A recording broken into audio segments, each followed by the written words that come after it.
ஹரே கிருஷ்ணா. ஓம் நமோ பகவத்தே வாசுதேவாய. நாராயணம் நமஸ்கிருத்யம் நரம் சைவ நரோத்தமம் தேவீம் சரஸ்வதீம் வியாசம் ததோ ஜெயம் உதீரயேத். நஷ்டப்ராயேஷு அபத்ரேஷு நித்யம் பாகவத சேவையாம் பகவதி உத்தமஸ்லோகே பக்திர்பவதி நைஷ்டகி. முகம் கரோதி வாச்சாலம் பங்கும் லங்காயத்தே கிரிம் யத்கிருபா தமகம் வந்தே ஸ்ரீகுரும் தீனதாரிணம் பரமானந்த மாதவம் ஸ்ரீ சைத்தன்ய ஈஸ்வரம். ஹரே கிருஷ்ணா. ஸ்ரீமத் பாகவதம் ஸ்கந்தம் 8 அத்தியாயம் 7 சிவபெருமான் விஷம் பருகி பிரபஞ்சத்தை காப்பாற்றுதல் என்னும் 7ஆம் அத்தியாயத்தின் சுருக்கம். 7ஆம் அத்தியாயத்தின் சுருக்கம் பின்வருமாறு.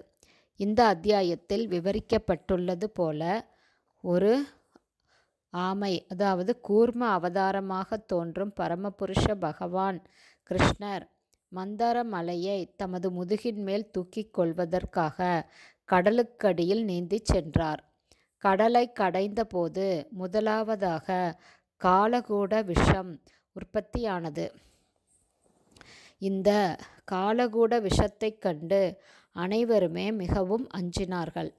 ஆனால் சிவபெருமான் அந்த விஷத்தை குடித்து அவர்களை திருப்திப்படுத்தினார். அமிர்தம் உற்பத்தி செய்யப்படும் போது அதை தேவர்களும் அசுரர்களும் சமமாக பகிர்ந்து கொள்வதென முடிவு செய்யப்பட்டதும் மத்துக்கு கயிறாக பாவிக்க அவர்கள் வாசுகி என்னும் நாகத்தை கொண்டு வந்தார்கள். முழு முதற் கடவுளின் திறமையான ஏற்பாட்டினால் அந்த நாகத்தின் வாய்க்கு அருகிலுள்ள பகுதியை அசுரர்கள் பற்றி கொண்டார்கள்.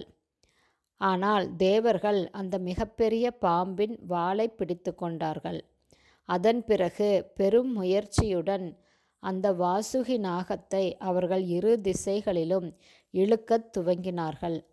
மத்தாக இருந்த மந்தார மலை மிகவும் பாரமாக இருந்ததுடன் நீரினுள் எதனாலும் அது தாங்கிக் கொள்ளப்படாமல் இருந்ததால் அது கடலில் முழுகிவிட்டது. இவ்வாறாக தேவ அசுரர்களின் திறமை முறியடிக்கப்பட்டது. அதன் பிறகு பரமபுருஷ பகவான் கிருஷ்ணர் ஒரு ஆமையின் உருவத்தில் தோன்றி மந்தார மலையை தமது முதுகின் மேல் தாங்கிக் கொண்டார். அதன் பிறகு கடலை கடைதல் பெரும் பலத்துடன் திரும்பவும் ஆரம்பிக்கப்பட்டது.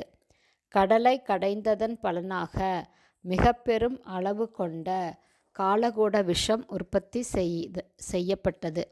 அவர்களை காப்பாற்ற வேறொருவரும் இல்லாததை கண்ட பிரஜாபதிகள் சிவபெருமானை அணுகி அவரிடம் உண்மையான பிரார்த்தனைகள் செய்தார்கள். ஒருவர் பக்தராக இருப்பதைக் கண்டு சிவபெருமான் மிகவும் திருப்தியடைந்து விடுவதால் அவர் ஆசுதோஷ என்று அழைக்கப்படுகிறார். எளிமையாக திருப்தியடைவார் என்பதே இதன் பொருள்.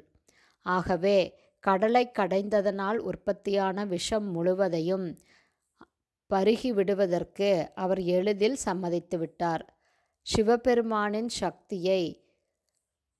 சிவபெருமானின் மனைவியான துர்காதேவி நன்கு அறிந்திருந்ததால் சிவபெருமான் விஷத்தை குடிக்க ஒப்புக்கொண்ட போது துர்காதேவி சிறிதும் கலக்கமடையவில்லை. உண்மையில் சிவபெருமான் இதற்கு ஒப்புக்கொண்டதைக் கண்டு அவள் மகிழ்ச்சியை தெரிவித்தாள். அதன் பிறகு எல்லா இடங்களிலும் பரவியிருந்த ஆழகால விஷத்தை சிவபெருமான் திரட்டினார். அதன் பின் சிவபெருமான் தமது கைகளில் அந்த விஷங்களை எடுத்து குடித்துவிட்டார். விஷத்தை குடித்ததும் அவரது கழுத்து நீல நிறமாக மாறியது. ஒரு சிறிய அளவு கொண்ட விஷம் அவரது கைகளிலிருந்து நிலத்தின் மேல் விழுந்தது. இப்படி விழுந்த இந்த விஷத்தினால்தான் இந்த உலகத்தில் விஷம் வாய்ந்த பாம்புகள், தேள்கள், விஷச்செடிகள் மற்றும் பிற விஷப்பொருட்கள் ஆகியவை உள்ளது. ஹரே கிருஷ்ணா. ஸ்ரீமத் பாகவதம் ஸ்கந்தம் 8 அத்தியாயம் 7 சிவபெருமான் விஷம் பருகி பிரபஞ்சத்தை காப்பாற்றுதல் என்னும் 7ஆம் அத்தியாயத்தின் சுருக்கம் இவ்வாறு நிறைவடைந்தது. ஹரே கிருஷ்ணா. ஸ்ரீல குருதேவுக்கு ஜெய். ஸ்ரீல பிரபுபாதுக்கு ஜெய். ஹரி போல்.